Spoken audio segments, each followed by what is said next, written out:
নমস্কাৰ বন্ধু বান্ধৱীসকল, জোনাকী ষ্টাডি চেনেলৰ নতুন এটা ভিডিঅ'লৈ আপোনালোক সকলোকে পুনৰবাৰ স্বাগতম জনাইছোঁ। আজি হৈছে 1 ছেপ্টেম্বৰ তাৰিখ।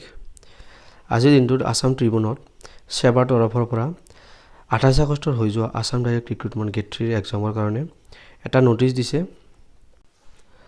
28 আগষ্টত হৈ যোৱা গ্ৰেড 3 পৰীক্ষাৰ দুটা শিফ্ট আছিল। প্ৰথম শিফ্টটো হ'ল যে আপোনাৰ 10টাৰ পৰা 12টালৈ আছিল আৰু সেকেন্ড শিফ্টটো আছিল 2টাৰ পৰা 4টালৈ।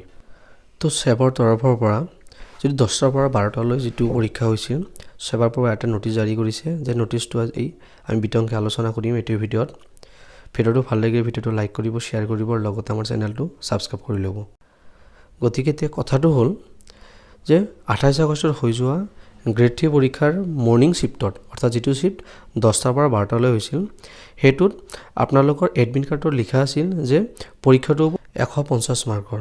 কিন্তু যেতিয়া পৰীক্ষাত বহিছিল আপোনালোকে, তেতিয়া পৰীক্ষা হৈছিল আপোনাৰ 175 মাৰ্কৰ। এতিয়া বহুতো ক্যান্ডিডেটৰ কনফিউজনত পৰি আছে যে পৰীক্ষাটো আসলতে কিমান মাৰ্কৰ হ'ল বা আমাৰ ৰিজাল্টটো কিমান মাৰ্কৰ ওপৰত ভিত্তি কৰিহে আমাৰ ৰিজাল্টটো দিব। হেতুকে লৈ আজি 1 ছেপ্টেম্বৰ দিনা দ্য আসাম ট্ৰিবিউনত সেবাৰ তৰফৰ পৰা এটা নটিচ আগবঢ়াইছে। আজিৰ এই ভিডিঅ'টোত আমি নটিচৰ বিষয়ে আলোচনা কৰিম যে নটিচত কি লিখিছে।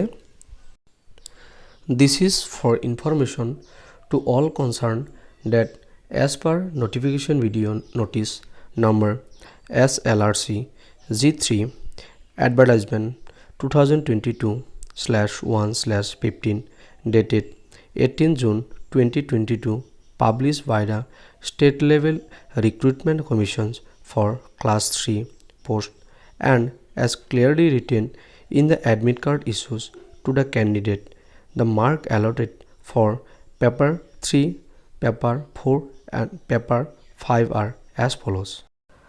অৰ্থাৎ যেটো আপোনাৰ এডমিট কাৰ্ড আগত ইস্যু হৈছিল, এডমিট কাৰ্ডত পেপাৰ 3, 4 আৰু 5ৰ কাৰণে মাৰ্কবিলাক এনেকুৱা ধৰণৰ আছিল যে পেপাৰ 3ৰ কাৰণে যেটো এক্সাম আপোনাৰ 28 আগষ্টত 10টাৰ পৰা 12টালৈ হৈছিল, হেতু ম্যাক্সিমাম মাৰ্ক আছিল আপোনাৰ 150 আৰু প্ৰত্যেকটা কোৱেশ্চনৰ কাৰণে আপোনাৰ 1.5 মাৰ্ক আছিল। ঠিক সেইদৰে পেপাৰ 4ৰ যেটো 28 আগষ্টত আপোনাৰ 2টাৰ পৰা 4টালৈ হৈছিল, হেতুৰ ম্যাক্সিমাম মাৰ্ক আছিল আপোনাৰ 175 মাৰ্ক আৰু প্ৰতিটো কোৱেশ্চনৰ কাৰণে 1.75 কে মাৰ্ক আছিল। ঠিক একেদৰে পেপাৰ নম্বৰ 5ৰ কাৰণে যেটো 11 ছেপ্টেম্বৰ 10টাৰ পৰা 12টালৈ হ'ব, হেতুৰ ম্যাক্সিমাম মাৰ্ক থাকিব আপোনাৰ 150 আৰু প্ৰত্যেকটা কোৱেশ্চনৰ কাৰণে 1.5 মাৰ্ক থাকিব। চাওক নোটিছটোৰ লাষ্টত লিখা আছে, hence all concerned may ignore any typographical error in the instruction page of questions booklet regarding maximum marks and marks allotted for each question in case of concerning papers.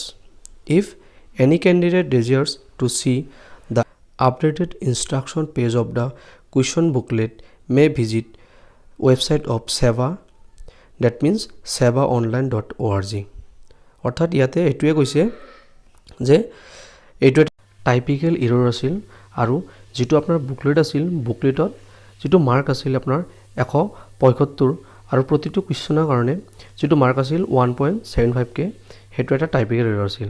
হেতু আপোনালোকে টেনচন নলব, হেতু হ'ল 150 মাৰ্কৰ কাৰণে আৰু এটা কোৱেশ্চনৰ কাৰণে 1.5 মাৰ্কে আপোনাৰ সেৱাৰ তৰফৰ পৰা দিয়া হৈছে। আশা কৰিছো গ্ৰেড 3 মৰ্নিং শিফ্টৰ মাৰ্ক লৈ যেটো ডাউট আছিল আপোনালোকৰ সবৰে ডাউট ক্লিয়াৰ হৈছে। ভিডিঅ'টো চোৱাৰ কাৰণে ধন্যবাদ।